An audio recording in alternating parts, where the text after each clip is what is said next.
गाँ गहली गरीब गुरुबा दुख बुझापी गुहारी सरकार पाखे पहुंचाइबा वार्ड मेंबर ठू आरंभ कर सरपंच जिला परिषद एमएलए एमपी पर्यंत केड़े बड़ बड़ पदवी रे महान महान आत्मा माने अधिष्ठित अछंती तथापि ए गरीबों कांदणा पहुंची पारुनी सरकार कान पाखरे समस्तंकर से गोटे अभियोग आम कथा केही सुनुनाहांती कागज पठा जाइछि काम केबे हबो किछि ठीक नाही।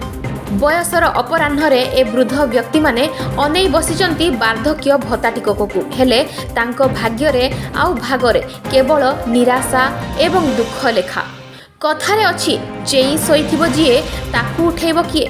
सरकार जानी सुनी साधारण जनता को एमिति हैरान न करी यथाशीघ्र किछि पदक्षेप ग्रहण कले जनसाधारण उपकृत हेबे बोली आमर आशा और विश्वास। भेट दे अच्छा गाँ गाँ काईपुर पंचायत पंचायती भाई अपना एतिकी वर्ष हलानी भत्ता भी पाउनी किछि पाउनी। पंचायत जाइकी देखा करथिलो